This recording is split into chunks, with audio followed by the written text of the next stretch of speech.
looking at the US and Iran situation and looking at the fresh strikes, of course, how do you look at the credibility of the peace agreement if these things continue happening?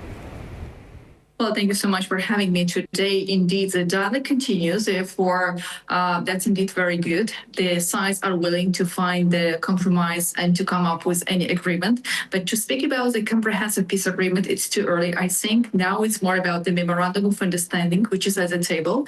And I would like to kind of highlight it once again. Islamabad and Pakistan is doing its best to bring two sides to the table and to make sure that they are finalized with a memorandum of understanding. But it will take the time. The latest escalation proves it once again that there is a lack of trust between two sides, and more negotiation is required to come up with any solution. Iran is now, from the official statement, we can see demanding more guarantees from the American side that the war will not be escalated. There will not be a new round of escalation. But at the same time, Iran, by its own attack against the third countries, wants to demonstrate that without the comprehensive peace agreement and the memorandum at the table, the escalation is still possible. There is still a big question about necessity and importance of the opening of the Strait of Hormuz, which is now under the blockade, having the bad consequences for the global energy market and the global economy as well. And at the same time, now United States is demanding the complete withdrawal of the uranium from the Iran, and also the guarantees that Iran will not continue its nuclear program for the future. Before, if you remember, it was more about to have any kind of agreement, specifically around the Strait of Hormuz, and later on the sides were agreed to continue with the negotiation around the nuclear deal and the nuclear program of Iran. But now United States is demanding Iran to proceed with the second pass before any kind of agreement to be signed. Right. You're absolutely right in pointing out the recent escalation, but by previous standards, it is quite timid. But do you think that on both sides, the appetite to inflict more pain to each other is diminishing, or there is a proper possibility of a full-blown escalation? For the latest agreement, which was also proposed and supported by the United States, I mean, the extension of the ceasefire for 60 more days, it's clear that Washington is not willing to continue the war and the escalation. At the same time, I think that Iran is not happy with the continuation of the war. Therefore, the sides are willing to find a compromise and the solution of this problem. And I will say that Donald Trump, US president, is very optimistic about the possibility of two sides to reach an agreement and to sign that memorandum of understanding. But again, the lack of trust plays its own role and doesn't allow the sides to come up with any solution without the clear understanding of what will be the future step of its opposites. That's why, in my understanding, both sides are willing to stop the war and willing to come up with an agreement, but it will take more time than probably we expected before. Remember, just a week before, the American side was sure, and there was even an official statement that two countries are almost done with the text, with the memorandum of understanding, and it took not one day and even not a week. Recent escalation proved that it will take probably more time for two sides to agree. And in Iran, they call America as an enemy, and they still continue to blame United States for not able to find the solution. In America, there is also a clear demand that Iran should stop its nuclear program and should diminish the level of uranium, and the absolute agreement not to continue the program in the future. So here, I think the third country will play a bigger role. Now, much more will depends from Pakistani side on how Pakistan is proceeding with its position as a reliable partner for two countries, as a very important country in the Muslim world, as a guarantor for the future. Two countries with a lack of trust. I mean, Iran and the United States. They need the country like Pakistan to come up with a solution and to act as a guarantor that will not be any violation of the agreement to be signed by two countries. I think it will take time, but I'm more than sure both countries are willing, specifically the United States is willing to come up with any agreement as soon as possible. Right. Ms. Lavrina, we also know that Trump has asked for certain changes. Do you think that Iran is going to be submitting to those conditions or changes looking at the current situation that we are in? We keep going back to point zero because both these countries are still, no matter how much we talk about the ceasefire extension and the MOU and the basic framework agreement, but we have seen strikes over the weekend from both sides. So, and both sides are, sticking to their own points and conditions. Do you think after the changes that have been asked by the President Trump, Iran is going to be agreeing to them? I guess that Iran doesn't have too much options not to continue the dialogue because Donald Trump is quite insisting, and we had to expect that he will come back to the idea, to the point about nuclear program and uranium enrichment, which had been taking place in Iran within the decades, as Washington is being stated. Therefore, that was quite expectable. And we do see the reaction of Tehran that they're not willing to follow the conditions proposed by the American side, and they're demanding that there should be more guarantees about the peaceful developments in the region. But the situation is getting escalated, and specifically around the Strait of Hormuz. While this strait is being closed, we could see the negative consequences for the global energy market, and the price of the crude oil is still racing. And some European economies already have suffered enough. And if the situation continues, then it will have indeed negative consequences, not for the region itself, but for the global world, for China, for other regional countries. And remember, another very big, let's say, card America can play is the frozen asset of Iranian side. Iran is now demanding that America has to unfroze the assets, and then later they can continue the negotiations. So I guess here, it's my personal opinion, two sides may come up with a solution, like America helping Iran to unfroze its assets. At the same time, Iran should follow some demands by America in case of its nuclear program. If two sides are finding this solution, then here's exactly from where they can come up and with any kind of memorandum for the beginning to make sure that the Strait of Hormuz is unblocked in the upcoming days or weeks, and later on they can come up with some more demands and some more proposals to come up with a comprehensive peace agreement within the 60 days of the ceasefire extension. Right. Consensus of American media and pundits seems to be that it is primarily Israel that brought America into this war, and it is Israel because of which conclusion of a deal hasn't taken place. Now, one of the bellwethers of pro-Israel lobby in America is Senator Lindsey Graham, and I don't know whether you have seen his recent tweet. He seems to have actually given up on deal with Iran, but he seems to be egging on America to support Israel's action in Lebanon. How far do you think this Lebanon action will go, and do you think that it is going to become a deal breaker eventually? I'm seeing that what is happening around Israel and Lebanon, and the demands is more about Iran. Iran is trying to bring this case also to the table of negotiations, but as we can see, America is not willing to have any talks on that. Probably later on, but not now. And indeed, what is happening today around the Strait of Hormuz, it requires an immediate and precise attention from the countries, first from Iran and the United States, and also from the countries in the region. So I guess it's more about Iran, which is insisting on the possibility to have the talks around the case with Lebanon. What is happening in between of these two countries, Israel and Lebanon, are also on the agenda. But in case of countries willing to have both of these cases, it will take much more time. And coming back to the question about the lobby in America, we do know about the division. We do know about the senators and congressmen who are willing to support Donald Trump in its war on Iran. And there are the people who don't want to have any kind of participation and still taking the pause or insisting on the immediate complete ceasefire and the end of the confrontation. So the division in the American society exists.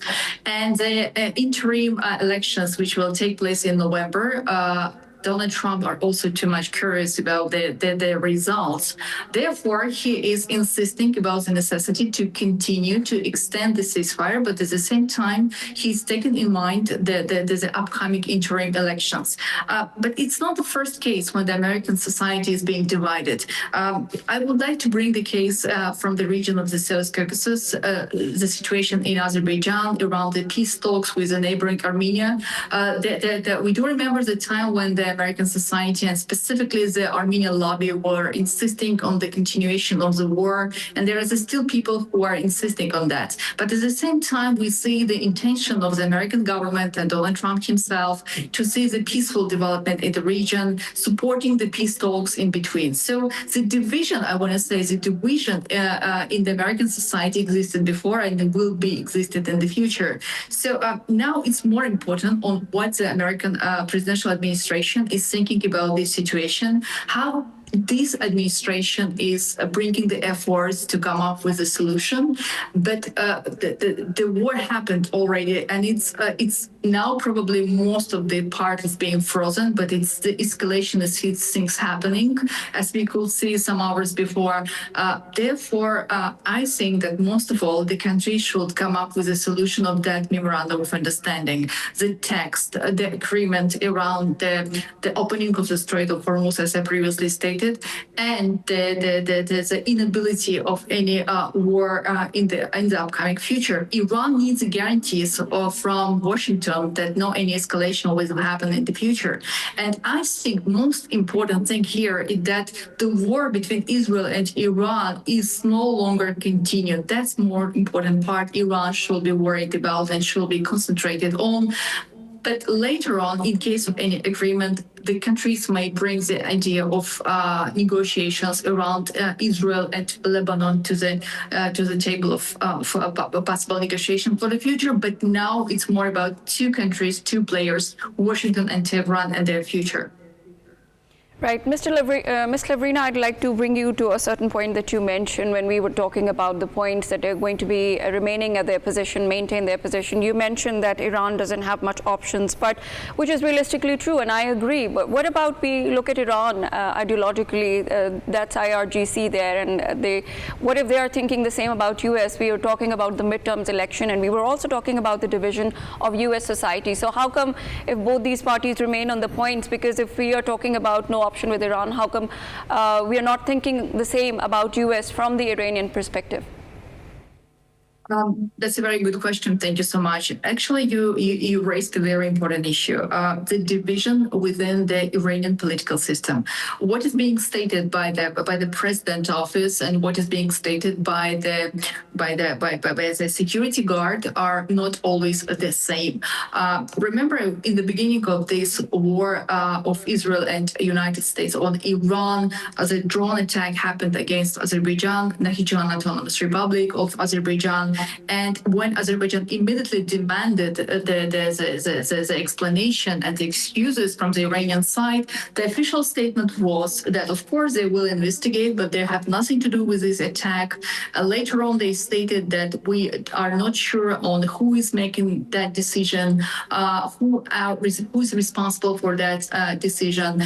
So we could see from that time that there is a clear division in the political system of Iran for the consequences and for the outcomes of this war.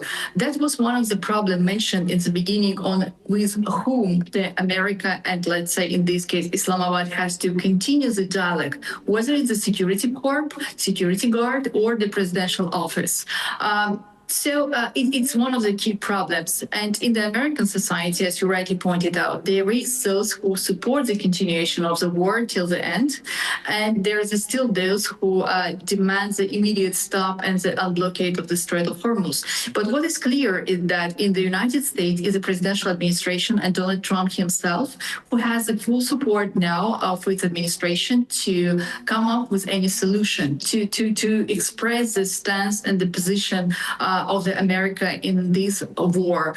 In the beginning, you stated out that the dialogue continues, and it's really good, meaning that the representatives of both sides are willing to come up with a solution. If the dialogue continues, it means that the sides are working on that probably comprehensive but still the text of the memorandum of understanding, as both sides understand that the war will be a catastrophic for the region itself. Remember how Iran is responding. It's not responding to one country. It affects many countries in the region. And there are still the countries in the Gulf who are suffering a lot from the economic perspective because of the blockade of the Strait of Hormuz. They cannot export their oil and gas to the global markets. The LNG, the fertilizers are stocked in the region. And Iran itself, the Iranian economy is suffering too much because Iran and the blockade of its ports are not able to send their oil you cannot export the oil to the countries it's partnering with. The cargo is also blocked in the region as the ships are not able to pass through the Strait of Hormuz. So there are a lot of implications, which also brings the back consequences for the economic development of the United States, despite the fact that geographically it's far away from the region. So yes, I'm saying that Iran doesn't have too many options, but it's still fighting. It's still escalate the war in case of any attacking too many countries in the region. But it's also suffering because of the blockade, because of the frozen assets, because of the demands and pressure from America and some other countries. So the country must come up with any kind of solution. But how quick it will happen, it indeed requires more detailed explanations and more guarantees from both sides. There is a lack of trust, and the lack of trust is it's a huge problem for the immediate solution to come up by both countries. That attack on Azerbaijan, it was highly condemnable. No matter who was responsible or which faction was responsible, it really badly affected us as well, because Pakistan and Azerbaijan both at heart are one. But regarding what you have been saying earlier, you spoke about American system, and you actually spoke about extension of ceasefire. I was trying to connect it with what you were saying about midterms. Do you mean that the US president wants to extend it beyond the midterms? Because that is something which is quite astonishing. It will take many months till we reach there, right? Or whether do you think that war helps him or peace helps him? And secondly, we keep on looking at the numbers that are reported regarding this purported MOU. Sometimes somebody is saying $30 billion committed to reconstruction. Some other one comes and says, no, $300 billion. Do you think these reports are realistic when it comes to reconstruction of Iran or the region? You see what is happening. First of all, again, thank you very much. We do know about the brotherhood and the close stance and mutual support between our countries, Azerbaijan and Pakistan. So thank you so much once again for mentioning that. The second issue is what is happening really. After every escalation happening in the region, America brings more arguments to enlarge the scope of negotiations, coming up with new suggestions and new requirements and new demands.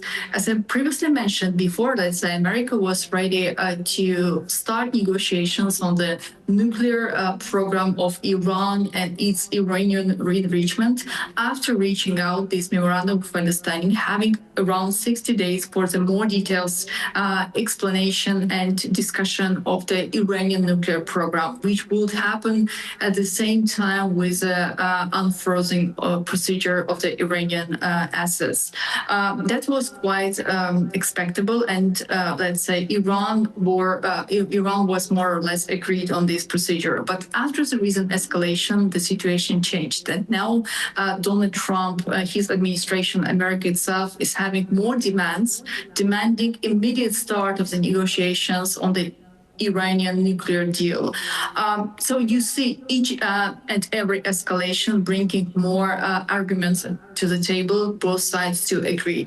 And immediate reaction Iran has that, of course, it will not follow the demands of the American side. They have their own demands, and they will proceed with what Iran first is needed. So in each and every escalation will bring that, and in Tehran there should be a clear understanding that if they want also to come up with any kind of solution, and then it requires an immediate reaction and immediate agreement. You also mentioned that there's a compensation. Yes, Iran demanded the compensation to be included in the list of requirements. And if I'm not mistaken, there were 10 points of requirements by Iranian side and almost the same from the American side. But what about all of those countries that were affected since the beginning of the escalation? It was not only Qatar, there was Qatar, United Arab Emirates, Saudi Arabia, and some more countries which are also affected. Yes, there was and there is still military base of the United States, but it was not them who started the attack against Iran. Iran attacked those countries and also affected the energy flows in the region and the economic sustainability of those countries. By blocking the Strait of Hormuz, number of countries are not able to export their fossil fuels, LNG, fertilizers, and etc. It also affects their economy. And now imagine if each and every country affected by this war will start to demand for the compensation immediately right now. I guess the states will continue with negotiations much more than 60 days and no any agreement will be reached. As for now, it's very important for them, for two countries only, for America and for Iran, to come up with an agreement which will be acceptable by two sides. And most of all, it's about guarantees. It's about the guarantees by America that it will not have any kind of war against Iran after the signing of this agreement memorandum, and guarantees from Iran, from Iranian side, that it will have the agreement to have any negotiations on the nuclear program and the diminishing of the Iranian enrichments.